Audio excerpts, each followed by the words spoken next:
Hey everybody, Ham here. Am I wearing headphones because I'm having audio trouble? Or am I wearing them because I want to see how they look on film? You decide. I try to be open-minded when it comes to film reboots. It's not easy to pick something up that already exists and find a way to differentiate it in an enjoyable way. You have to build something completely new, or don't. You can only really go one of those two ways. The first Mortal Kombat did just that. It was essentially the game, as much as they possibly could have made it. They really tried not to stretch the imagination beyond the game as much as possible. And I'm sure we'll be talking about that one soon. Mortal Kombat Legacy or Rebirth rethought everything completely. It really went much deeper for characters and backstory and tried to develop brand new ideas for each one. When you're a collection of shows, you can absolutely do that. So in the best case scenario, when you're talking about medias, you either get one or the other. Did we? Mortal Kombat.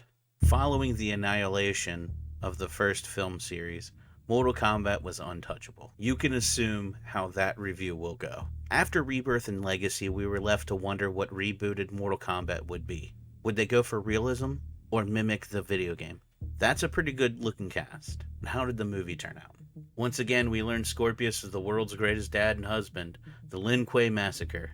Amazing in any rendition. Sub-Zero is incredible. Unfortunately, Scorpion takes 10 minutes to pick up a bucket of water.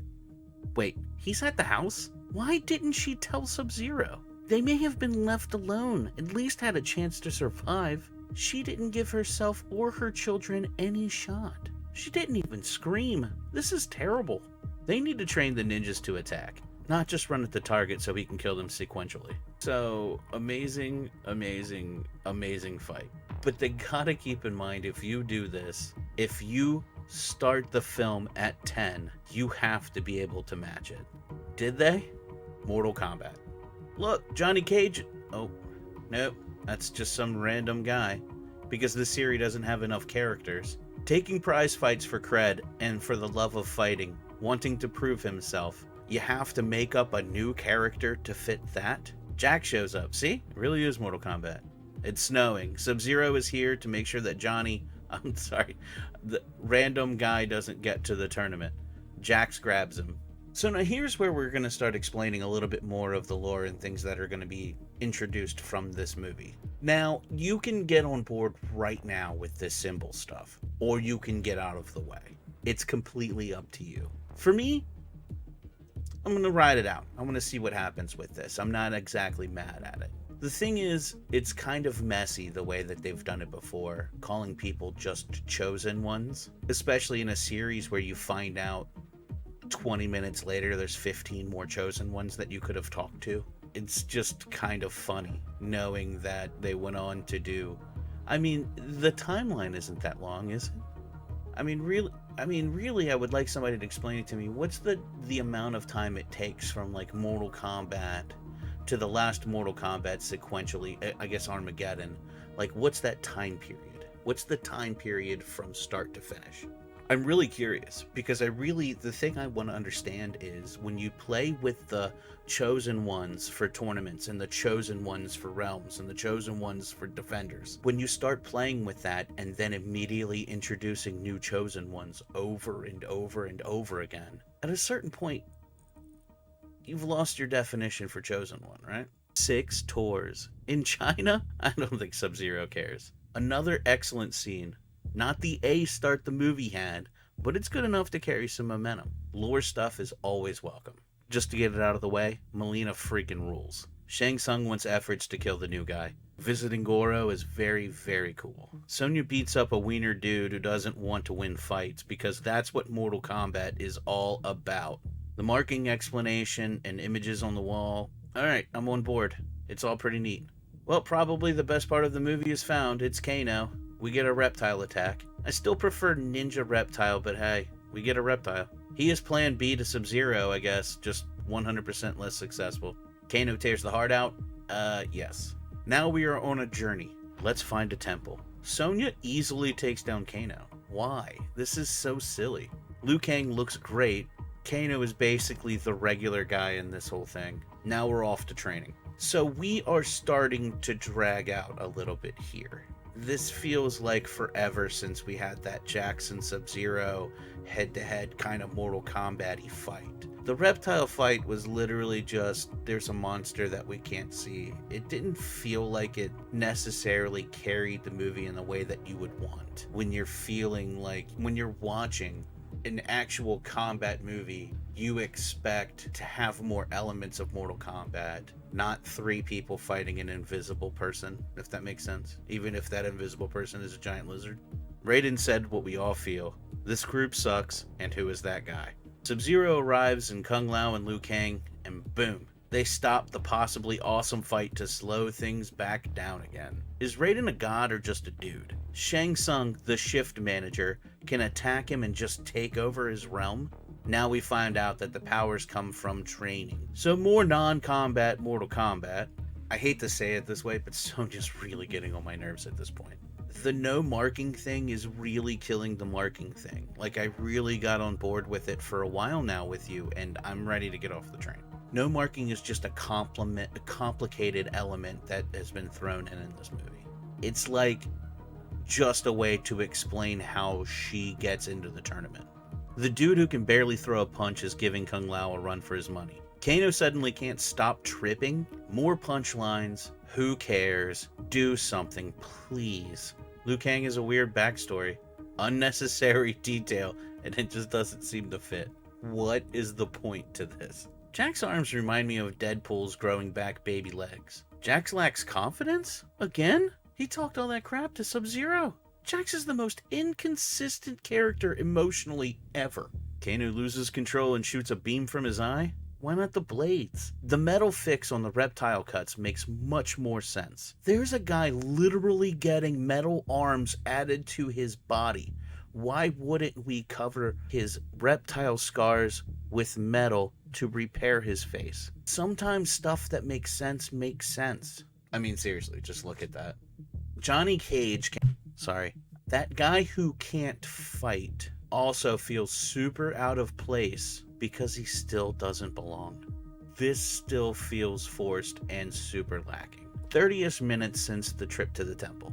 The only thing that has happened is Kano has a laser in his eye. Luckily, it gives him the opportunity to double cross everybody. So let's talk. You cannot convince me that Johnny Cage wasn't already scheduled to be in this movie. This whole role feels exactly like it was written for Johnny Cage, trying to bounce back from a failed film career and feeling like a fake. This guy was very obviously thrown into this role to save him for a sequel. It feels like Johnny Cage was cast, set in either marketing or casting, or somebody decided that he was too much for this movie. Then all of the good lines got pushed over to Kano. Then they said his superpower can be just being a bad fighter. Not because of a public persona. He just gets beat up till he can't get beat up no more. And then becomes a superhero. It feels like somebody that they never had an idea of what they were going to do with. And then unfortunately they forgot to write him lines back into the script. Okay guys, I'm editing this back down. So in doing a little research to do the intros and outros while I record the scripts, it turns out they did toss Johnny Cage. And it was because he was going to be a little too much. Raiko looks worse than Goro from the first one. Goro looks worse than Goro from the first one. The good guys are all terrible for plot. Raiko hits Jax, Cabal vs. Liu would have been awesome. Ton of potential here. Melina just beats up Sonya. Natara is a throwaway, dead in a minute, or just so that she could cover Kung Lao in blood, which was admittedly cool. The random guy who hasn't been able to fight this whole time, with the superpower of being beaten up, also gets arm blades, jumps 25 karate belt colors to 11 past Goro's current belt level. Immediate death. Jax finds his confidence and grows more metal.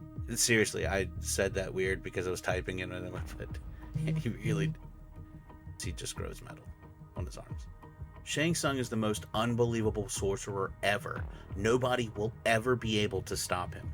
Kung Lao is now nothing. Blazing to the finish now, We broke up the fights unnecessarily just to waste a little bit more time. Now, because Goro and Kung Lao are dead, the good guys are just whooping everyone. Kano is dead. What a waste. Sonya gets her mark. Who cares? Cabal vs. Liu is still amazing. Melina vs. Captain Kick My Butt actually was pretty good. Straight into the closing rehash of Scorpion Sub-Zero. Boy, does this feel rushed. It definitely could have been a highlight of Part 2. Ultimately, not satisfying. I couldn't care less who Johnny Cage. I couldn't care less who... What was it? Cole. I didn't put it back in the script. It's Cole, isn't it? Cole. I couldn't care less who Cole is the son of. Or whatever. This is the who cares character in the middle of some pretty good stuff. It really hurts the story. And now a reference drop for some random B actor. The end. Well, it's weird. Feels like it wanted to be particularly clever for some reason. It just missed on what it could have been. It missed on a few decisions that could have made this really special. Yeah, Sub-Zero and Scorpion are cool, but they're always cool. So the good. Scorpion, Sub-Zero, obviously. Some of the other fighting was pretty cool. Kung Lao Liu Kang really stood out as something that was pretty good. Kano, Jax, Sonya, Kung Lao, Shang Tsung, Cabal, Melina, all done very well. The and costumes and effects were 50-50 at best. Jack's arms are weird. What is Liu Kang now? I don't understand his story. The backstory changes are weird at times and needless to me. Maybe they make sense on like a greater scale. Maybe with Part 2 it explains and connects some of these things to make them more important.